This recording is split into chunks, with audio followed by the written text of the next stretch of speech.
Welcome to the VIP Masterclass series. I'm Josh Wright, and today is a double feature focusing on Arturo's and Mitchell's questions. Arturo is asking about the Chopin Berceuse and how we can loosen the hand up to get more clear, especially in the virtuosic passages. And Mitchell had asked about 3 different places in Bach to discuss counting and rhythm and some little tips that I have about counting trickier rhythms. So those examples will be found in a more basic piece, the March from the notebook for Anna Magdalena, Bach, and then the Italian Concerto. So this is going to be a fun video today, and I'm going to read Arturo's question. As many of you know, I recently implemented for the VIP members the option to send me a video of your playing, and I can help critique that if you have specific passages that you're working on, and we will see this from Arturo with the Berceuse in just a moment. He says, "Hi Dr. Wright, after going through a binge-watching session of most of your videos the last couple of weeks, I don't think you cover the piece I'm working on at the moment, the Chopin Berceuse Opus 57, so I hope you and the group don't mind me asking a question in regards to this piece. My question is pertaining to the section beginning on bar 37 to 44. I have trouble bringing out the melody in this section while maintaining relaxed fingers and playing the notes legato without abusing the pedal. I've used your advice on previous videos on practicing crisp, light, and evenly as you showed in La Campanella, and it has helped, but this line in particular, my hand will still tend to tense up. Dynamics are marked poco forte, and I'm having a hard time playing lightly while also playing poco forte. Also on bars 41 to 44 with the trills followed by the arpeggio marked dolce, I'm having trouble playing it dolce-like. I also believe the tension is an issue on these 4 bars. Any insights or remarks would be greatly appreciated. I've included a short clip in order to illustrate the issue. Please forgive the wrong notes and sloppy playing. Haha. Infinite thanks, Dr. Wright. Arturo from Illinois." Thank you, Arturo, for being a member of the group. And let's all go ahead and watch his video clip now, and then we'll go over some methods on how to improve that.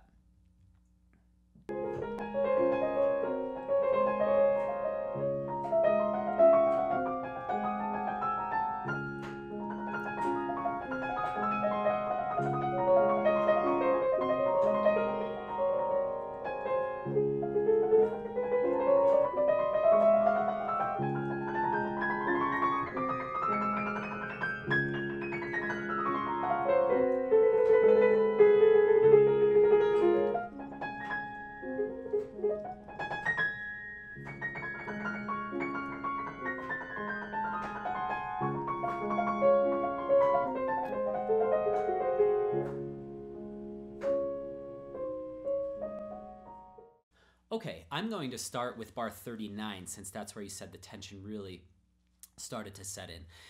And let me tell you, I messed around with this for a few minutes before I started this video, and it is not easy. I've actually never played the Berceuse. I've taught it quite a few times.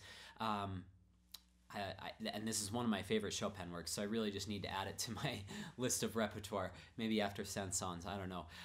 So this passage reminds me in many ways of this Saint-Saëns, the very end of the 3rd movement that I'm currently working on. Let's see. Gosh, let's see.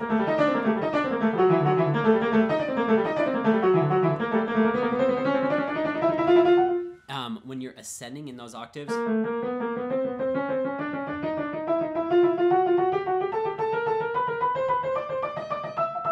it's kind of a tongue twister because you have 1, 2, 3, 1, 2, 3, 1.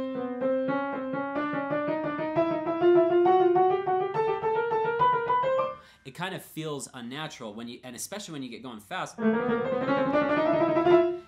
it can really easily get off. I kind of felt that way in this as well because you're going this direction, and then you go back up, and then you go down. So my first piece of advice is a basic technique about the whole passage as you played that, Arturo. The first thing I want you to understand is you need to get out of hand positions. And this is something I see amongst even the most accomplished students. I even see it amongst myself a lot of times, and I have to work to get rid of it. Sometimes you're moving your hand in such a way like you're going... Like you're locking into this position, and then you're going up to this position, and then this position, and then this position. And what that can do is it can feel good, within the position, but then it can start to cause sloppiness or weird speed ups or slowdowns or random pauses. So what I want you to do is I want you to practice the free hands part 2 video from YouTube, which is just shaking out each note. What this is doing is this is promoting you to get out of hand positions. Okay, and then minimize that, just a little shake. By the way, it feels very awkward when you first do this shaking thing. It's kind of strange feeling. Okay, and then I want you to just be like, as soon as you feel that hammer strike the string, your hand goes limp. Now, when I say limp, it can stay in the same position it's in, but you feel it go limp. So like, my hand's limp. My hand's tight here, it's limp here. See, you can't really tell too much as an audience member on a single note. But if I'm like, that looks tight and this looks limp. And the best people in the world at this particular technique, in my opinion, include Marta Argerich, Sergei Babayan, and Daniel Trifonov. They all, and I actually kind of learned these techniques in a roundabout way from Babayan, and then I kind of made up my own little exercises to execute them. But basically, relaxing immediately when you play. Another exercise, I believe it's in my Pro Practice Technique series, I can't remember exactly, is this press-release exercise, which you press, keep pressing, release. And when I say release, don't release the note, just release the tension. This is just a tension exercise, getting rid of tension. Press, release, press, release, press, release, press, release. Don't press so hard that you hurt your tendons, just a little bit. Press, release, press, release, press, release, press, release. Okay, and then press, release, press, release, press, release, press, release, press, release. And then just release, release, release. I've watched students increase their scales 20 notches in one lesson doing this on 2 different occasions. One of them was actually a Hanon exercise. The other was scales. I think she was on like Hanon exercise 6. Can't even remember how it goes. Maybe it's like something like that. And she was a little bit like that. And by the end of the lesson, it was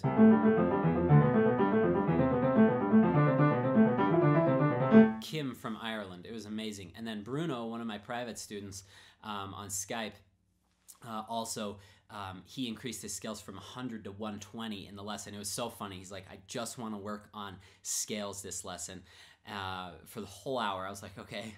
And by the end of the lesson, he was freaking out. He's like, you're a magician. How are you doing this? And I'm like, I'm not doing anything. I'm just showing you these exercises that'll help loosen you. And so those 2 exercises, Arturo, the press release and then the free hands exercise, are going to be the biggest bang for your buck for the issues that I saw in that video. Now, let's get a little more specific. So as you go up, feel a little bit of circular motion. Now, I don't want you going out here and pulling your elbow out. This is mostly done in the wrist. I want you to think of the wrist as a ball joint, okay? Okay, and it will start to feel like really natural, like that. Sorry, I don't know these notes in particular, so I'm probably missing some, but there we go.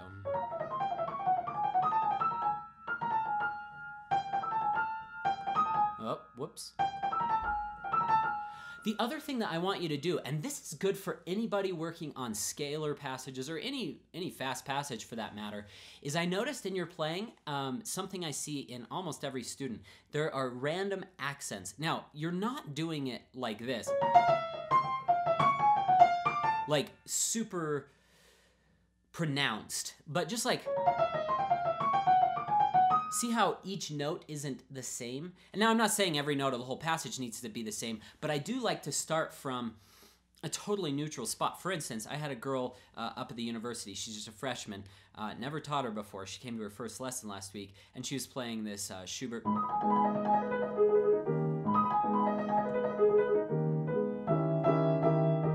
Impromptu, Opus 90, number 4 in A flat minor. Wonderful piece, one of my favorite pieces ever.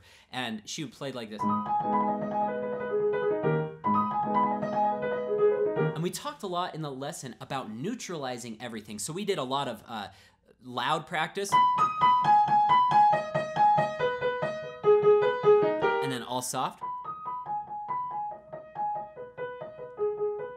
We did all sorts of rhythms. And then we did this rhythm. But the one thing that we really focused on is the fact that everything needs to become neutral. So you need to be able to play the whole passage the same before you go. You put in that kind of crescendo diminuendo. Additionally, anyone who's working on these, this is the point I was getting to a minute ago, is what you need to do is you need to make sure that you have a soft hand. Again, this was something that really was instilled to me by Sergei Babayan. He would have me do these weird exercises like this 1-2 exercise, for instance, like.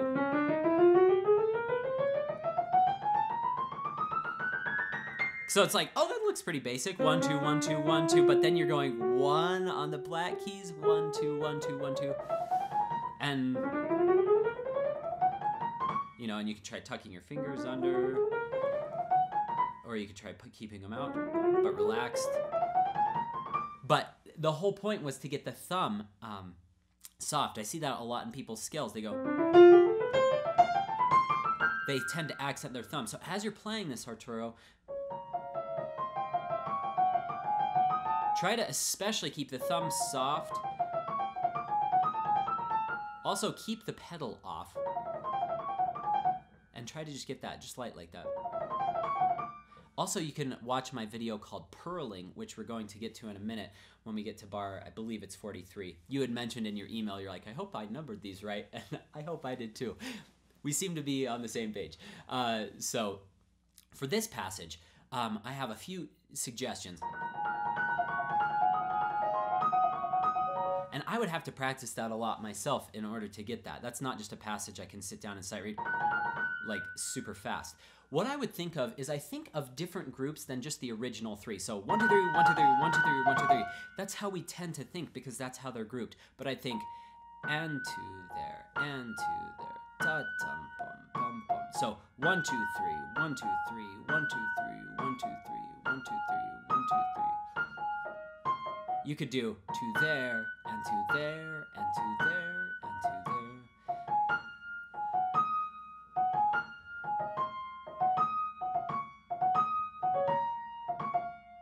Whoops. And the important thing is not just to do a 3 rhythm, but it's to be thinking, let's see, and 2 there, and 2 there, and 2 there, and 2 there, and 2 there.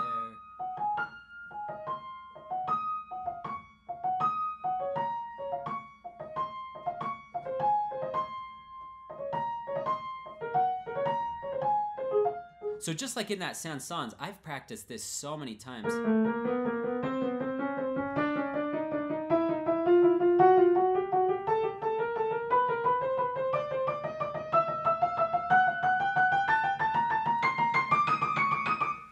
It's a tongue twister. So sometimes I'll put random accents, like if I mess up. There. Oh, messed up. There. There.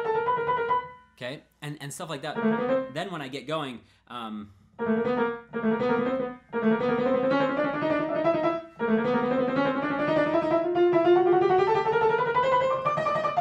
this is like the last passage that totally sucks in the piece.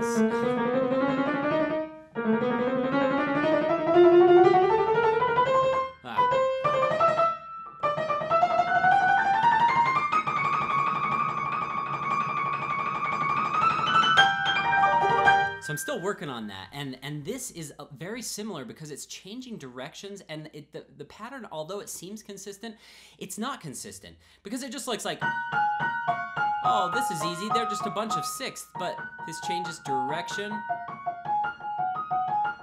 So once you have practiced all those 3 rhythms and putting different emphasis on different notes, I would practice that way. And then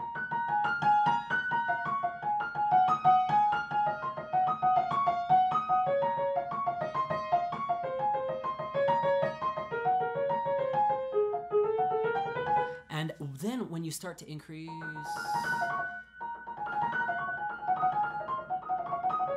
I could not do that a few minutes ago. By the way, it's magic what happens when you start to experiment with dynamics. For instance, I was having a really hard time in the chansons with these.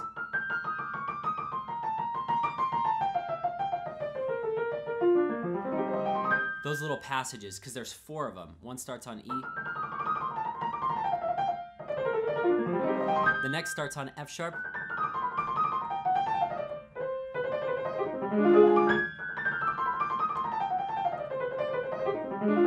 Another one starts on A, another one starts on B natural. And it's so difficult. But what I did, I watched Daniel Trifonov's interview with Zsolt Bognar. Zsolt is spelled Z-S-O-L-T and then B-O-G-N-R. It's called Living the Classical Life. Zsolt Bognar is a good friend of mine, and he does all of these interviews. And I would highly recommend each of you go watch that interview with Daniel, because it's so enlightening. One of the parts he said, he was demonstrating with Tchaikovsky Concerto. He just goes super slow. He said you have to like become intimate with the passage, like, and then he said, okay, maybe this time it's shy.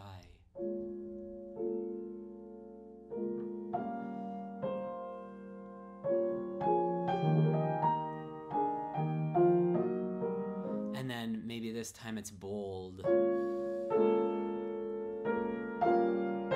So Arturo, I want you to go through every one of these. This one is light, as if you're up in the mountains and it's autumn and leaves are falling.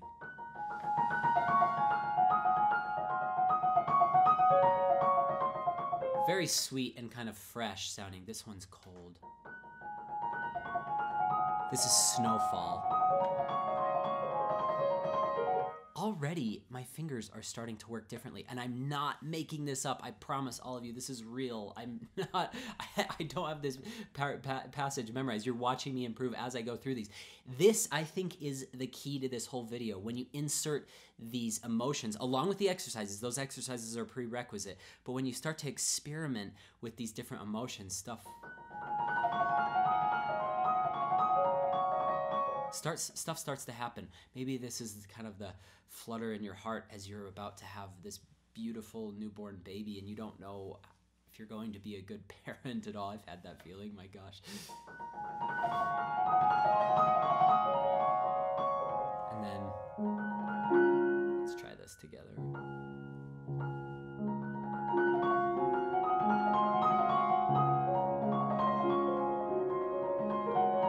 What it also does is it takes away the technique and it starts to put emotion in place of the technique. What I mean by that is you could say it wasn't just because my hand screws up if I just think straight technique, but if I think little bits of rubato,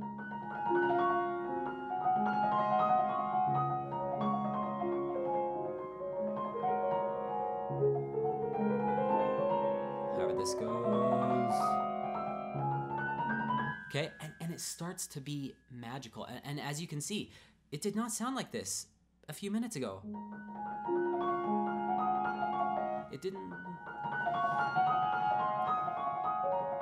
When you open up your imagination with the technique in the passage and assign these different emotions to them, your technique is set free. I believe it was Heinrich Neuhaus's book, The Art of Piano Playing, that said technique, he starts off his book somewhat, or one of the chapters, T-E-K-N-I-K, is an old Greek word for art. So when you can have art become the technique rather than technique becoming the technique, it will transform your playing. Real quick, let's go over this passage. I want you to watch my video called Pearly Sound for this, to get this.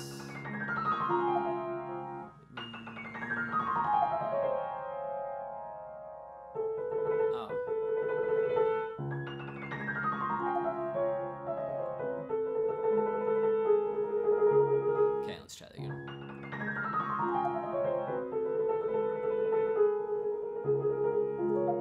Oh yeah, and in your video you looked like you were banging away at the keys on these repeated notes.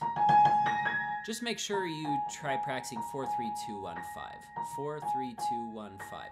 And I'm just gonna, my hand is gonna collapse into itself. I'm not gonna go like do this like super pronounced. I'll practice that way just to get the clarity, but then when I'm practicing to get it smooth, I'm feeling the lightness of the hand. And just do this. 3, 2, 1, 5, 4, until that just feels totally loose, and then so let's see. Oh, good grief, I suck. Let's see. And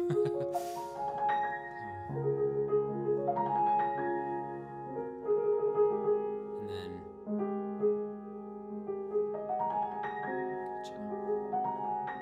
and right there, that's a weird finger cross that they have in Mikuli edition, like 1, 2, 1, 2, 4. But again, if I land softly with the thumb, it works. And maybe I take a little bit of rubato.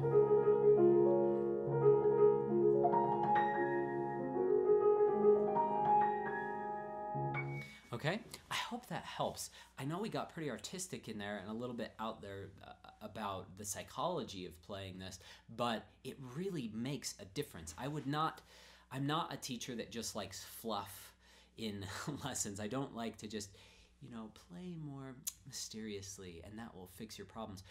But when you actually do start playing more mysteriously, your technique changes. So I'm not just saying it to, spark your imagination and make it a little bit more interesting to think about. It actually will change the way you play. So I hope that helps. Let's go on to Mitchell's request with the Bach. All right, we're going to be discussing rhythm and counting today with a few difficult passages in Bach's music. The first one comes from this march in D major from the notebook for Anna Magdalena.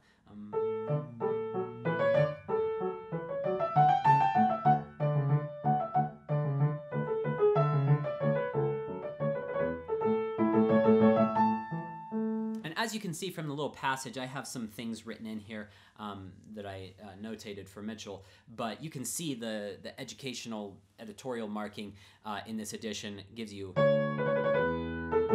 that. Now, how do we count that? So I always like to count the smallest increment possible. So if there's 16th notes, I usually count for the 16th notes. Now, there's not so many 16th notes in this piece. It's mostly 8th notes, and it's in cut time. So I like to count 1 E and a, 2 E and a, and the 1 or the E or the and or the is accounting for the 8th note. So 1 E and a, 2 E and a, 1. Now let's say you didn't want to count that way, just the ands. I still would write out all this counting, and as you can see on your score, I don't know why I'm pointing on your video screen because I have it up there. I don't know why I'm pointing to this, but 1 and 2 and 1. Because of the very core, you have to make sure that the counting lines up on your bigger beats first. 1 and 2 and 1. Now let's say you're having trouble with that. What I do is 1 and 2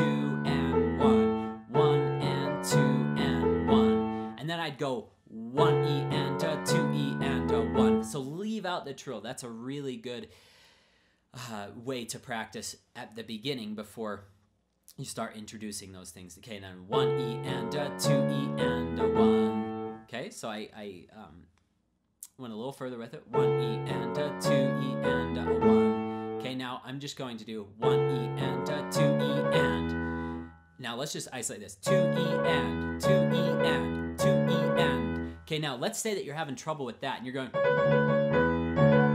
I can't get the rhythm.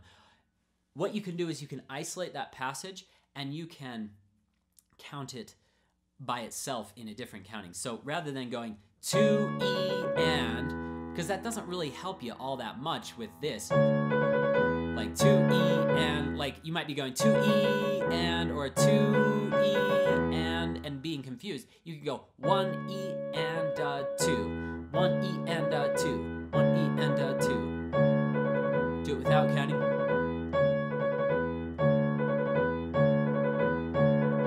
Okay, now I'm feeling that pause. On an artistic note, you can kind of accent this and then lighter on the trill going to there. Until that feels good. And then 1 E and 2, 1 E and 2. And then just do 2 and, sorry, 1 and 2, 1 and 2. So as you're seeing a common thread here. I always start with like one E and a, or a lot of counts, and then I gradually work that out. So rather than going 1 E and a 2, because we're not going to be able to count that for the rest of the measure because we're in cut time. And anyway, instead I'll just go 1 E and a 2, and then 1 and 2, 1 and 2, 1 and 2, and then 1 and 1 and. But you don't have to go that broad because we can still account for that 1 E and, because it's 2 E and. Okay, so 1 E and 2 E and 1. Now, if we want to go more broad, now that we put it back, 1 and 2 and 1. Why would you go broad if you could go more specific? Because it helps you feel the general sweep of the line rather than each individual thing. That should only be incorporated once you've really mastered it. But 1, 2, 1 and 2 and 1 and 2 and 1. And even then, 1, 2, 1, 2, and, sorry, 1, 2, 1, 2, 1, 2. After all, that's why they wrote it, that's why Bach wrote it in cut time, because he wants you to feel it in 2. 1, 2, 1, 2, 1. So it doesn't really help to go 1 and 2 and 1 and 2. Of course, that's a good preliminary way to count it and to get it good, but it's not a good final way to do it, because you'll end up 1, 2, 3, 4 feeling 1 and 2 and, or in other words 4 beats per measure. So in the end you want a more broad counting, but you start specific, 1 E and 2 E and 1, and then if that's still not working, 1 E and 2 E and 1. That helps. I guess you could go 1 E and 2 E, 1 E and 2 E and 3 E and 4 E and 1 if you really needed to get super specific with it. So I hope that helps with that example. That's one of the examples that Mitchell had asked about. Another one, we'll start with slightly more basic example from the Italian Concerto, first movement. These are trills that he'd asked about. He said, you know, how should I count these trills? Bar 112 to 115. So it's going. Let's see. Okay, and you'll see that up on your screen there. But it's really hard sometimes getting a trill passage. So this doesn't only have to do with rhythm, but it also has to do with how do we get a trill passage really good. A really famous example is Mozart. There's this.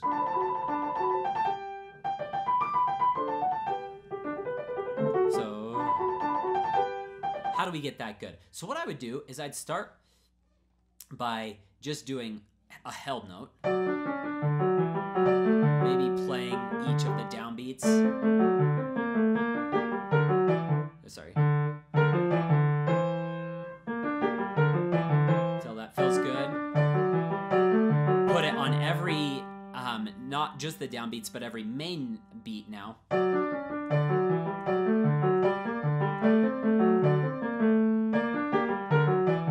Why do I keep putting F sharp there? Sorry. Okay, now we're gonna do it on every half beat. So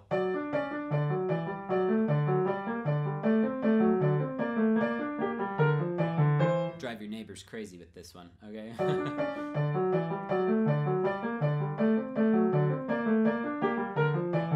Okay, all right. Then now we're ready to do a measured trill. Once you start getting the feel of this, and you can keep that left-hand note, that left-hand line even, now you're ready to start doing a measured trill. And we're just going to do 2 notes, right hand for each left. Actually, you know what? Let's do 1 note right hand for each left-hand note.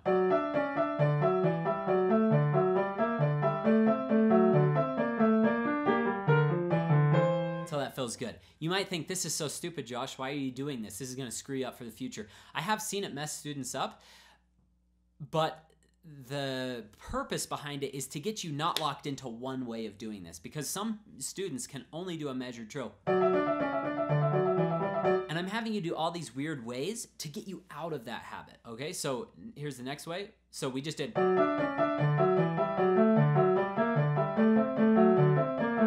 Okay, now we're gonna do.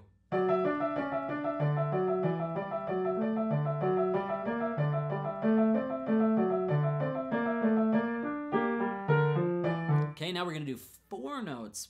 So that was 2 notes, right hand for each left hand note. Now we'll do 4 notes.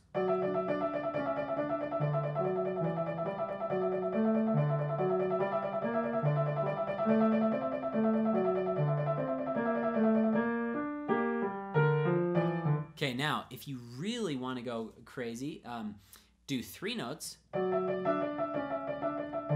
which isn't quite as fast as a 4.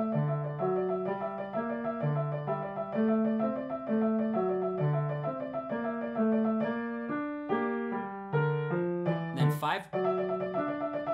Wow, that's hard.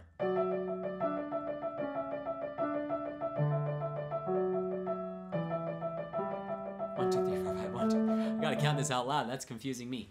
Then if you want to get super tricky, do like 2s against 3s.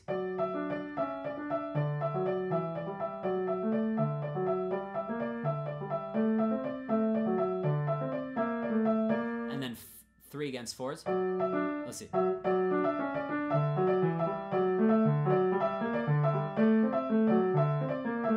I don't think that one's super effective because it's promoting slower right hand than left hand. But again, we're getting out of the habit of feeling just one way. Okay, and then I would go back to 2. I would do a measured trill. This is your home base. If things start to feel bad, just do that. Okay, and then finally the unmeasured trill. Trill for a little while, get it going really fast, and then practice little bits. Unaffected. Okay, and then do a full measure of that. Always end to the next measure.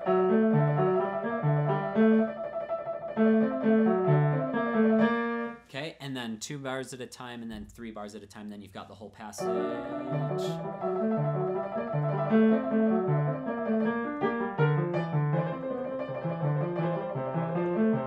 Now, some people, even at the professional level, like the sound of a measured trill. There's nothing wrong with that.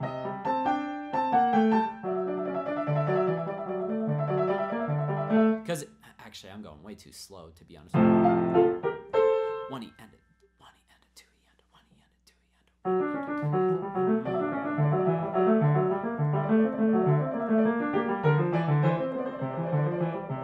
One other tiny dirty secret about pros, what they do is they hit their first one, kind of accent, and then go super light. It's almost like you're blurring it. I do that a lot in the sound songs.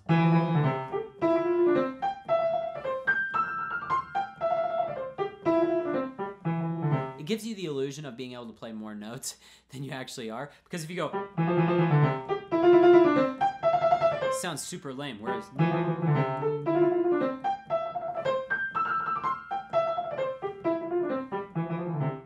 and so forth. Okay, so that takes care of that example. Finally, we have bar 96 through 100. I wanted to go over a couple of different ways to count this. Okay, we'll just do right hand just for time's sake, so you're not watching me totally botch the left hand. Okay, so 1 E and a 2 E and a 1 E and a 1 E and a 2 E and a 1 E, 2 E and a 1 E and a 2 E and a 3 E and a 4 and a 1. Sorry, I probably was counting 1, 2, 3, 4. It's meant to be counted into 1 E and a 1 E and a 2 E and a 1 E and, oh my gosh, 1 E and a 2 E and a 1 E and a 1 2 E and a 1 E and a 2 E and a 1 E and a 2 E and a 1 E and a 2 E and a 1. By the way, if you screw up your numbers, I wouldn't really even worry about it. As long as you are counting 1 E and a steady, if you counted to 5 E and a by accident, it's still not a huge deal because you're still accounting for every one of those 16th beats. Okay? Now, having said that, let's say you're struggling with this. So 1 E and a 2 E and a 1 E and a 2 E and a 1 E and a 2 E and a 1 E and a 2. I'm just gonna double my counting the number of counts to account for 30-second notes. Because if the 30-second notes are throwing you off, so 1 E and a, 2 E and a, 1 E and a, 2 E and, I guess you could just count to 4 E and a each measure. 1 E and a, 2 E and a, 3 E and a, 4 E and a, 1 E and a, 2 E and a, 3 E and a, 4 E and a, 1 E and a, 2 E and a, 3 E and a, 4 E and a, 1 E and a, 2 E and a, 3 E and a, 4 E and a, 1. Real critical that my counts sound like a metronome. 1 E and a, 2 E and a. Finally, if you want kind of a weird way to count, I do this in the Pathetique Sonata by Beethoven, Sonata number 8. I believe it's Opus 13. 1 E and 2 E and a. So 1 E and You don't need to do it for every beat here because they're mostly all 16ths, but you could go 1 E and 2 E. 1 E and 2 E and you could do that. It sounds weird, or you could just do it on the one part that actually needs 30 seconds. 1 E and 2 E and 1 E and 2 E and 1 E and 2 E and 1 E and 2 E and 1. I hope that helps. What we've talked a lot about today is kind of focusing in on the microscopic details and counting a lot more counts than you actually would in the measure anytime you have a difficult spot. And with trills, we went over doing all sorts of things to not get locked into one way of doing things. I think both of these ideas, even though they seem quite different, are actually talking about the same thing, because it's talking about not getting locked into one way of counting, one way of playing the trills. It's freeing you from that. And it kind of even ties into Arturo's request in the fact that there's no one way to interpret something. If you're only ever practicing one way, tension can start to set in. But when you're constantly expanding the possibilities, you actually become less tense because you have more options and you become looser for whatever reason. So I hope these 3 examples from the Bach, as well as all of the examples from Arturo's Berceuse, can give you some ideas in your own personal practice situations. If any of you have any questions, please let me know. Thank you for joining me today. Thank you for all the requests you've sent. We're good for another little bit here. So keep sending requests. Don't stop sending them. But we do have quite a few in the bank now. So I appreciate all those requests. Have a great week. Good luck in your practice sessions.